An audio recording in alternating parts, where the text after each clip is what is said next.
আল্লাহর অবাধ্য হওয়ায় ধ্বংস হয়েছিল অতীতের যেসব জাতি। পৃথিবীর ইতিহাসে প্রাকৃতিক দুর্যোগের কারণে বহু জনপদ ও শহর ধ্বংস হয়েছে।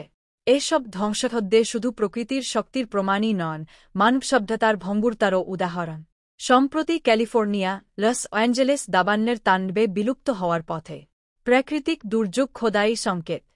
এই যে ভূমিকম্প, দাবানল, ঘূর্ণিঝড়, জলোচ্ছ্বাসের প্রলয়ঙ্করী তাণ্ডব, বারবার বিভিন্ন প্রাকৃতিক দুর্যোগের আঘাত, এগুলো কেন হয়? এগুলো থেকে পরিত্রাণেরই বা উপায় কি? এ বিষয়ে মানবজাতির সফলতার মৌলিক ঠিকানা ইসলামে রয়েছে কার্যকর অনন্য নির্দেশন। প্রাকৃতিক দুর্যোগ তথা বিপর্যয় কেন আসে? এই প্রশ্নের জবাব 1450 বছর আগে মানব সভ্যতার পথপ্রদর্শক পবিত্র কোরআন মজিদ দিয়ে রেখেছে হৃদয়গ্রাহী ভাষা। ঈর্ষাদ হয়েছে, জলস্থলে বিপর্যয় ছড়িয়ে পড়েছে, মানুষের কৃতকর্মের ফলেই আল্লাহর পক্ষ থেকে বিপর্যয় এসেছে। তিনি তাদের কৃতকর্মের শাস্তির খানিকটা স্বাদ দুনিয়াতেই আস্বাদন করিয়ে দেন, যাতে তারা অবাধ্যতা থেকে ফিরে আসে। সূরা রুম আয়াত 4-1। আনাতের বার্তা স্পষ্ট। পৃথিবী জুড়ে ছড়িয়ে পড়া প্রাকৃতিক দুর্যোগ তথা সামগ্রিক বিপর্যয়ের মৌলিক কারণ আল্লাহর অবাধ্যত। আর বিপর্যয় থেকে মুক্তির একমাত্র উপায় আল্লাহর অবাধ্যতার অন্ধকার থেকে তার আনুগত্যের আলোকময় পথে ফিরে আস। এভাবে পবিত্র কোরআনের বিভিন্ন আয়াতে বিপর্যয়ের মৌলিক কারণ হিসেবে পাপাচার, সীমা লঙ্ঘন তথা আল্লাহর অবাধ্যতাকে চিহ্নিত করা হয়েছে এবং পরিত্রাণের উপায় হিসেবে আল্লাহর দিকে ফিরে আসার আলোকময় নির্দেশনাই প্রদত্ত হয়েছে। প্রাকৃতিক দুর্যোগ কখনও একটি পরীক্ষা, যার মাধ্যমে মানুষকে ধৈর্যধারণ এবং নিজেদের কর্মের ফলাফল চিন্তা করতে বলা হয়। প্রাকৃতিক দুর্যোগের মাধ্যমে মানবজাতি শেখে তাদের গর্বের অহংকার থেকে নামতে এবং আল্লাহর প্রতি সম্পূর্ণ বিশ্বাস ও আনুগত্যের মনোভাব তৈরি করতে। পৃথিবীর বহু সভ্যতা, জনপদ, শক্তিধর রাজাবাদশাহ এই প্রলয়ঙ্করী দুর্যোগের মুখোমুখি হয়েছে।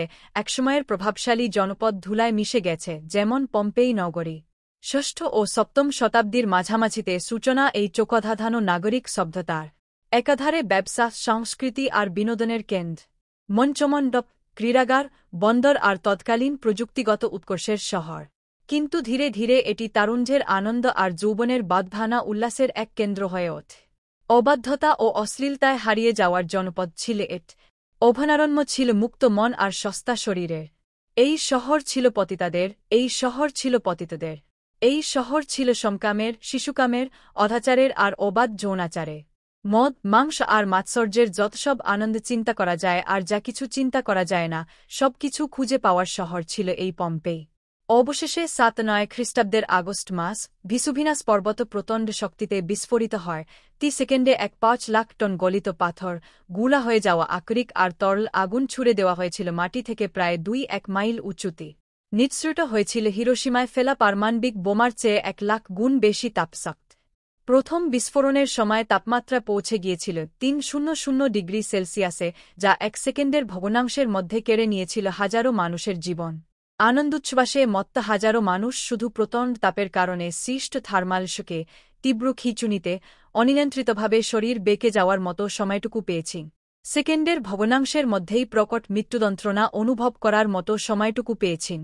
তারপর আল্লাহর নাফরমানদের শরীরগুলো চাপা পড়ে গিয়েছিল 2-1 ফুট গভীর আগ্নেয় ছাইয়ের নিচে। আল্লাহু আকবার। আল্লাহর নির্দেশে যেমন শূন্য থেকে বিশাল সাম্রাজ্য দাঁড়িয়ে যেতে পারে, তেমনি আল্লাহর হুকুমেই সাজানো শহর মুহূর্তে ধ্বংসস্তূপে পরিণত হতে পারে। পবিত্র কোরআনে ঈর্ষাদ হয়েছে, তিনিই জীবিত করেন এবং মৃত্যু দেন। যখন তিনি কোনো কাজের আদেশ করেন তখন একথাই বলেন, হয়ে যা, তা হয়ে যা। সূরা গাফির আয়াত 4-8। অন্য আয়াতে ঈর্ষাদ হয়েছে, তিনিই নভমণ্ডল ও ভূমণ্ডলের উদ্ভাব। যখন তিনি কোনো কার্য সম্পাদনের সিদ্ধান্ত নেন, তখন সেটিকে শুধু একথাই বলেন, হয়ে যাওয়ার তৎক্ষণাৎ তা হয়ে যা। সূরা বাকারা আয়াত 117। কোরআনে বর্ণিত আরেকটি ধ্বংসপ্রাপ্ত জাতি কওমে লূত। তাদের যখন আল্লাহর নাফরমানি সম্পর্কে সাবধান করা হয়েছিল, তখন তারা তাচ্ছিল্য করেছেন। পবিত্র কোরআনে তাদের সেই তৌদ্ধত্যপূর্ণ আচরণের ব্যাপারে ঈর্ষাদ হয়েছে, তার জাতির লূত আলাইহি ওয়াসাল্লাম এর সম্প্রদায়ের লোকদের এটা ছাড়া আর কোনো জবাবই ছিল না যে এদের তোমাদের জনপদ থেকে বের করে দাও, এরা নিজেদের বড় পবিত্র রাখতে চা। সূরা আরাফ আয়াত 8-2। যার ফলে তাদের ওপর আল্লাহর আযাব এসে গেল এবং তাদের নিশ্চিহ্ন করে দেওয়া হল। তাদের ধ্বংসের ভয়াবহতা কতটা ছিল সে ব্যাপারে পবিত্র কোরআনে উল্লেখ রয়েছে। ঈর্ষাদ হয়েছে, অতঃপর যখন আমার আদেশ এসে গেল, তখন আমি জনপদের ওপরকে নিতে উল্টে দিলাম এবং ক্রমাগত পোড়ামাটির পাথর বর্ষণ করলাম। সূরা হুদ আয়াত 8-2। হুদ আলাইহি ওয়াসাল্লাম আদ জাতিকে সতর্ক করেছিলেন, কিন্তু তারা উদ্ধত হয়ে বলেছিল, আর আদ সম্প্রদায়, তারা জমিনে অলথা অহংকার করত এবং বলত, আমাদের চেয়ে অধিক শক্তিশালী কে আছে।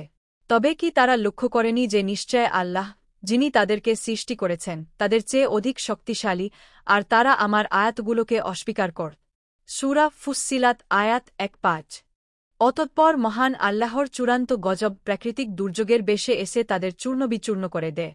পবিত্র কোরআনে ঈর্ষাদ হয়েছে, আর আদের ঘটনায়ও নিদর্শন আছে। আমি তাদের কাছে পাঠিয়েছিলাম অকল্যাণের বাতা। ওই বাতাস যার ওপরে এসেছিল তাকে রেখে যায়নি, বরং সব কিছু চূর্ণবিচূর্ণ করে দিয়েছেন। সূরা জারিয়াহ আয়াত ৪-১-৪-২। আদ জাতির পর পৃথিবীতে শিল্প ও সংস্কৃতিতে অপ্রতিদ্বন্দ্বী ছিল সামুদ জাত। মহান আল্লাহ তাদের বহু নিয়ামত দিয়েছিলেন, কিন্তু বেইনসাফ কুফরশিরকে তাদের সমাজ নষ্ট হয়ে যা। সমাজের নষ্ট লোকেরা নেতৃত্বে এসে সমাজকে ধ্বংসের দিকে নিয়ে যা। তারা এতটাই বেপরোনা হয়ে উঠেছিল যে সালেহ আলাইহি ওয়াসাল্লাম এর কাছে পাঠানো আল্লাহর নিদর্শন উষ্ট্রিকে তারা হত্যা করে ফেললে। পরে সালেহ আলাইহি ওয়াসাল্লাম তাদের আল্লাহর আজাবের ব্যাপারে সতর্ক করেন, কিন্তু তারা তা ঠাট্টা করে উড়িয়ে দেয়। অবশেষে মহান আল্লাহর পক্ষ থেকে তাদের ওপর চূড়ান্ত আজাব চলে আসে। পবিত্র কোরআনে তাদের সেই আজাবের ব্যাপারে ঈর্ষাদ হয়েছে, তারপর সীমা লঙ্ঘনকারীদের মহানাদ আঘাত করে। ফলে তারা নিজ নিজ গৃহে উপুর হয়ে পড়ে থাকে, ধ্বংস হয়ে যায়, যেন তারা কখনোই সেখানে বসবাস করেন।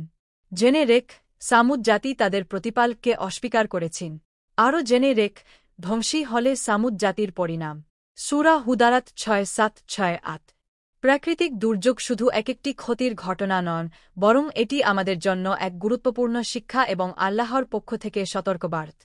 আমাদের উচিত এই দুর্যোগগুলোকে নিছক প্রাকৃতিক ঘটনা হিসেবে না দেখে নিজেদের বদ আমলের ফলাফল হিসেবে বিবেচনা করা এবং নিজেদের পাপের পথ থেকে ফিরিয়ে এনে আল্লাহর কাছে খাঁটি মনে তাওবা করা। আল্লাহর ওপর পূর্ণ আস্থা রাখ, ধৈর্য ধারণ করে। মহান আল্লাহ আমাদের সবাইকে গুনাহমুক্ত জীবন গড়ার তৌফিক দান করুন। আমিন। দ্বিন প্রচারের উদ্দেশ্যে ভিডিওটি শেয়ার করুন, লাইক, কমেন্ট, ফলো এবং চ্যানেলটি সাবস্ক্রাইব করে পাশে থাকবেন। জাযাকাল্লাহ খিরান।